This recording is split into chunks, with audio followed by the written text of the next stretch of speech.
놀이를 하면서 여러분들 부모님들한테 많이 혼나죠.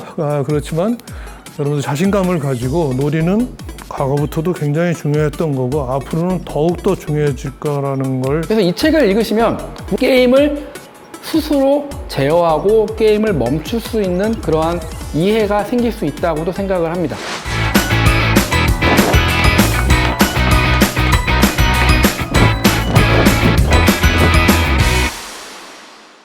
안녕하세요. 저는 경희대학교 서도경 교수입니다. 저는 경희대학교 메타버스학과 우탁 교수라고 합니다. 다양한 분야 사람들이랑 같이 좀 얘기를 하고 싶더라고요. 그래서 다양한 분야 사람들이랑 먹고 마시고 그런 노는 모임을 하나 만들었는데 같이 얘기할 수 있는 좋은 주제가 게임인 것 같았어요. 그래서 거기서 이제 우탁 교수님도 만나고 전석기 교수님도 만나고 그래갖고 그분들이 우리가 그러면 과목을 하나 만들면 좋겠다 해서 같이 협동으로 가르칠 수 있는 과목을 만들었어요. 5명의 교수가 모여갖고 한 과목을 만들어갖고 전국에 뿌렸습니다. 근데 이제 굉장히 인기가 좋았어요. 몇천 명이 그걸 수강하게 돼갖고 그거를 우리가 책을 만들면 어떨까? 그래갖고 지금 책을 만들게 됐습니다. 게임에 대한 이론부터 시작을 해서 게임의 역사, 그 다음에 게임의 여러 가지 장르가 있는데요. 게임의 장르가 어떻게 발전됐고 또 어떠한 장르들이 있는지, 그리고 이러한 것들을 구성하기 위해서 어떠한 기본적인 디자인 이론들이 있는지, 또 어떠한 기술들이 활용이 돼야 되는지, 그리고 앞으로 또 어떠한 기술들이 이러한 게임에 적용이 될 수 있을지, 또 어떠한 부분들이 적용을 위해서 연구 중인지, 그리고 이러한 것들이 만약에 적용이 된다면 미래의 게임, 저희는 책에서 이제 초실감 게임이다라는 표현을 쓰기도 했는데요. 저는 촉감이 들어가는 시각, 청각, 촉감까지 가능한 게임인데요. 일단 바로 차세대의 게임으로 가능하다고 생각을 하고 있습니다. 일단 이런 게임까지 게임에 대한 전반적인 이해, 그 다음에 어떤 게임을 만들고 싶어 하는 사람들에게는 어떠한 식으로 접근하면 좋은지, 이런 내용들을 담고 있는 책입니다. 게임은 필요해서 하는 게 아니고 게임은 누구나 하고 싶어서 하는 거고 이거는 굉장히 원초적인 거입니다. 그래서 인간 DNA에 아예 게임을 하는 것이, 게임이라기보다는 놀이를 하는 것은 박혀 있다고 생각해요. 한 100년 전에 하이징하라는 사람이 책을 썼어요. 놀이에 대해서. 호모 루덴스라는 책을 썼는데 거기서 얘기하는 건 뭐냐면 이 놀이가 인간의 모든 문화의 근원이 됐다는 거예요. 가만 생각해보면 여러분들 종교의식이라든지 아니면 뭐 재판을 한다든지 그 다음에 상거래를 한다든지 그 다음에 뭐 스포츠는 말할 것도 없고요. 예술도 그렇고 축제도 그렇고 이런 것들이 모두 원시적으로는 그 놀이에서 비롯된 거라고 할 수 있습니다. 놀이를 하면서 여러분들 부모님들한테 많이 혼나죠. 그렇지만 여러분들 자신감을 가지고 놀이는 과거부터도 굉장히 중요했던 거고 앞으로는 더욱더 중요해질 거라는 걸 생각해 보기 바랍니다. 게임으로 얘기를 했으면 뭐 콘솔이나 컴퓨터 게임이나 그래픽 기술의 영향을 가장 많이 받았고요. 그 다음에 이제 2000년대 들어가면서 이제 네트워크 기술의 영향을 받기 시작하면서 이제 온라인 게임들이 발전을 했습니다. 이 파트는 이제 전석기 교수님이 많이 주로 작성을 하신 챕터이긴 한데요. 그러면서 이제 그래픽 기술의 발전으로 예전에는 우리가 이제 TV를 통해서 하거나 뭐 컴퓨터 모니터를 통해서 하거나 그러다가 이제 우리가 흔히 HMD라고 얘기하는 헤드 마운티드 디바이스들이 나오기 시작하면서 우리가 흔히 이제 VR이라고 하는 형태로 많이 이제 게임들을 즐기기 시작을 했죠. 그래서 이제 컴퓨터 그래픽 기술이 이렇게 많이 영향을 줬고요. 그러면서 사람들이 생각을 하게 됩니다. 이제 컴퓨터 그래픽 기술을 이용을 하는 것들, 우리가 흔히 콘솔 게임이나 컴퓨터 게임을 통해 느낄 수 있는 것은 시각과 청각 정보입니다. 보고, 듣고. 근데 우리 인간은 오감을 가지고 있습니다. 오감. 이 시각과 청각에 빠져 있는 게 촉감, 미각, 후각 이런 것들이 있죠. 지금 가장 적용이 되려고 노력하고 있는 부분이 바로 촉감 부분입니다. 햅텍이라고 해서 해당 챕터가 이제 저희 책에도 들어가 있는데요. 이 촉감 기술 같은 경우는 간단합니다. 우리가 가상현실에서 어떤 경험을 얻을 때 보고 듣고밖에 못하지만 이거를 만질 수 있게 해준다라고 생각을 하시면 될 것 같아요. 과거에는 이러한 것들이 콘솔 게임의 예를 들면 어떤 컨트롤러의 진동이 오는 형태로 표현이 됐습니다. 예전에 처음 나왔을 때는 진동이 있고 없고 정도의 차이였어요. 그러다가 조금씩 발전이 되면서 진동의 단계가 생기기 시작을 합니다. 그러니까 이게 실제적인 우리의 촉감은 아니지만 뭐 예를 들어서 레이싱 게임을 할 때 시동을 걸면 부릉 하고 자동차는 떨리잖아요. 그런 진동과 주행을 할 때의 진동과 주행을 아스팔트라는 어떤 잘 닦인 도로에서 하는 어떤 진동과 자갈밭을 들어갈 때의 진동이 다르죠. 이런 차이를 주는 형태로 발전이 됐고요. 그러다가 이제 최근에 들어서의 햅틱을 어떻게 적용할지에 대한 부분은 이제 촉감을 현실처럼 이제 가져오자라는 부분이거든요. 그렇기 때문에 뭐 장갑이라든지 조끼라든지 혹은 뭐 펜 형태의 이런 디바이스들이 상당히 많이 연구가 되고 있습니다.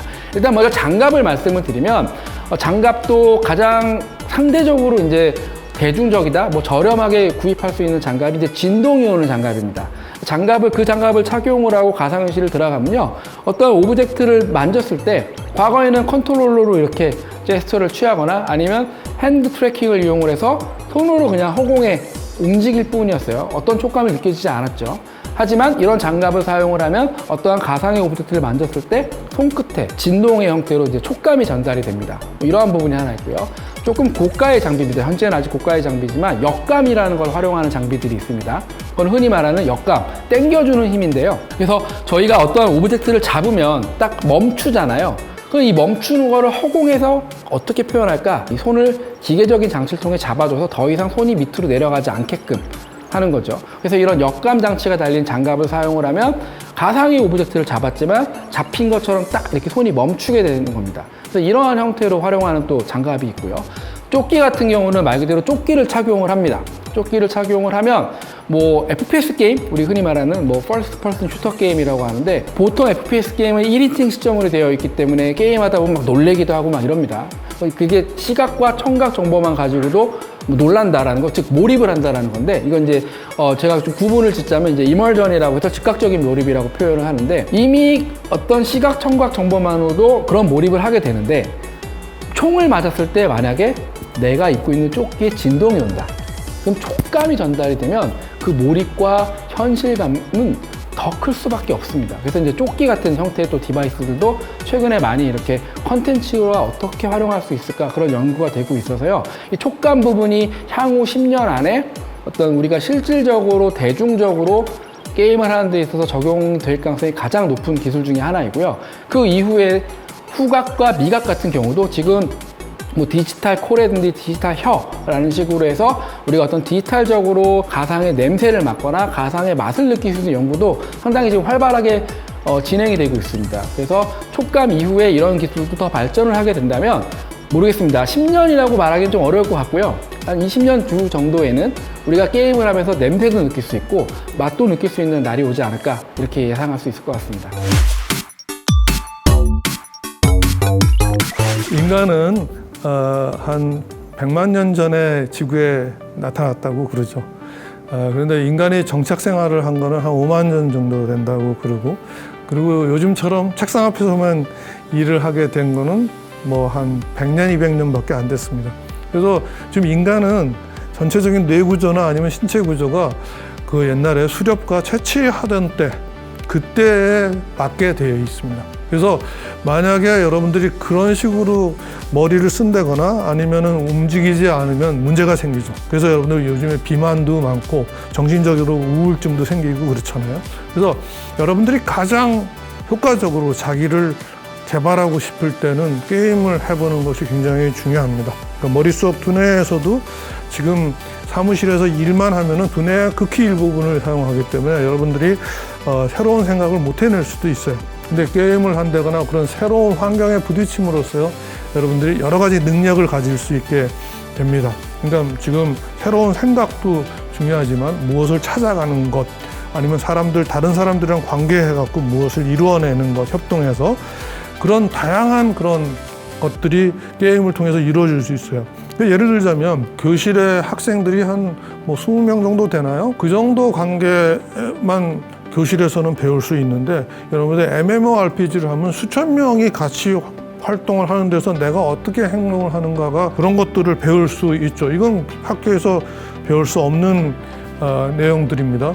근데 그런 것들이 미래 사회에 굉장히 중요해지는 겁니다. 왜냐하면은 지금 게임 자체가 여러분들 모든 삶에 스며들고 있습니다. 그거를 우리가 게임화라고 합니다. 그래서 여러분들이 워낙 지금 이제 게임에 숙달되어 있는 사람들이기 때문에 앞으로는 업무 자체도 게임화 시키는 거예요. 그래서 여러분들 게임을 잘 하면은 앞으로 업무, 특히 많은 사람들하고 관계에서 내가 어떤 행동을 하는가 하는 데 있어서 굉장히 좋은 것을 배울 수 있을 것입니다. 기능성 게임과 게이미피케이션 책에도 언급을 했는데요. 근본적으로 이제 게임의 여러 가지 요소를 활용한다라고 보실 수 있을 것 같습니다. 그러니까 게임의 장점을 가지고 우리 삶의 여러 영역에 적용을 시키는 건데요. 기능성 게임, 영어로는 이제 시리어스 게임, 심각한 게임이다라고 얘기를 하는데, 기능성 게임 같은 경우는 형태가 게임입니다. 즉 어떤 그런 콘텐츠를 보게 되면 게임처럼 보여요. 근데 그 게임 안에 뭐 교육이면 교육, 훈련이면 훈련, 아젠다가 숨어 있는 거죠. 그래서 학술적으로는 이러한 것들을 뭐 트로이의 목마다라고 얘기를 해요. 그러니까 의도를 숨겼다라고 해서. 그래서 형태가 게임으로 만들어진 것 중에 뭐 교육이나 훈련이나 건강관리에 활용되는 것들, 뭐 건강관리로 예를 들면 이 기능성 게임으로서 건강관리 쪽으로 가장 성공한 게임들이 예전에는 이제 위핏이라고 한 닌텐도가 만든 위핏이라는 게임이 있었고요. 최근에 코로나 기간 동안에는 링피트 어드벤처라는 게임이 있었습니다. 뭐 없어서 못 구할 정도로 인기가 많았는데, 이러한 것들이 과거에는 어느 정도 도움이 되긴 하지만 뭐 운동 양이라든지 이런 것들이 정확히 측정이 안 됐는데, 최근에는 뭐 센서 기술의 발전이라든지 그 다음에 이런 거를 연구하는 회사들도 많이 연구를 해서 링피트 어드벤처 같은 게임 같은 경우는 상당히 운동이 많이 되는 그런 콘텐츠로 알려져 있고 또 큰 성공을 거두기도 했고요. 그래서 이러한 것들, 형태가 게임의 형태로 보이는 것들을 이제 우리는 기능성 게임이라고 얘기를 하고요. 그 다음에 게미피케이션이라는 게 있습니다. 한국말로는 이제 게임화라고 말할 수가 있는데, 게미피케이션은 형태가 꼭 게임이 아니어도 됩니다. 다만 거기 안에 게임의 요소가 들어가서 가장 쉽게 말씀드릴 수 있는 거는 뭐 경쟁이라든지 뭐 보상이라든지 뭐 그 다음에 리더보드 같은 그런 것들을 활용하는 예를 들 수가 있을 것 같아요. 여러분들도 아시다시피 영양 성분들도 굉장히 다양하게 있죠. 뭐 탄수화물, 단백질, 지방 이런 것들이 골고루 있어야 되는 거고, 무기물까지 제대로 골고루 취해야 되겠죠. 게임도 마찬가지예요. 게임만 너무 몰두하다 보면 분명히 문제가 생깁니다.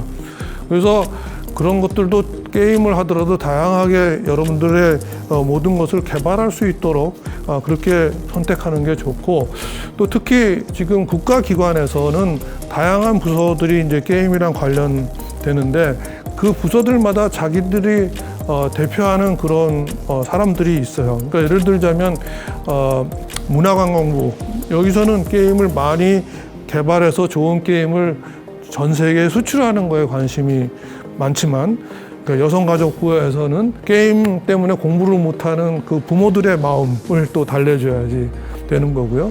그 다음에 보건복지부에서는 게임 때문에 너무 몰두해갖고 중독되는 현상에 대해서 치료를 해주는 거, 그런 의사들의 편이죠. 그래서 다양한 플레이어들이 지금 다양하게 의견을 내고 있는데, 그것이 여러분들이 만약에 유해성에 대해서 너무 많이 들었다면 여러분들 다양하게 그 생각을 볼 수 있도록 하세요. 제가 학교에서 강의할 때도 양날의 검이다라는 표현을 써요. 게임이 가지고 있는 특성, 게임의 요소, 게임 메커닉이라는 것들을 우리 삶에 활용을 하는 거고 분명히 도움이 됩니다만, 그런 것들이 잘못 사용이 되면 게임 과몰입을 일으킬 수 있습니다. 저는 만약에 게임에 대해 잘 이해한 사람들이 만약에 게임으로 커리어를 갖게 되면 좋은 게임을 만드는데 앞장설 수 있는 그러한 인재가 되지 않을까라고 기대를 하고 있고요. 저 같은 경우도 그래서 제가 정말 좋아하고 또 가능성이 무궁무진한, 저는 게임을 하나의 미디어로 봅니다. 앞으로 우리가 흔히 말하는 미디어를 통해서 경험할 수 있는 여러 가지 경험들이 게임적인 특성으로 얼마든지 전환되고 활용될 수 있다고 생각하고 또 그런 연구를 하고 있는데요. 그래서 이 책을 읽은 분들 중에 게임으로 커리어를 갖게 되면 좋은 게임을 만들고 게임을 긍정적인 방향으로 활용할 수 있는 그런 흔히 말하는 선두주자가 되기를 바라는 마음이고요. 또 한 가지는 이제 일반인 관점으로 말씀을 드리면, 게임에 대해 잘 이해를 하면 게임을 잘 통제, 제어할 수 있게 된다고 봅니다. 이런 잘 만들어진 게임이나 좋은 게임 아니더라도 흔히 부모님들이 걱정하시는 게임들 같은 걸 하더라도 야, 여기 정도를 하다 보면 내가 이거 몇 시간 이상 더 시간을 할애하겠다. 야, 이 포인트는 이러한 의도로 들어간 포인트네. 그게 느껴지기 시작을 합니다. 즉, 멈출 수 있는 타이밍을 어느 정도 이해할 수 있게 된다는 거죠.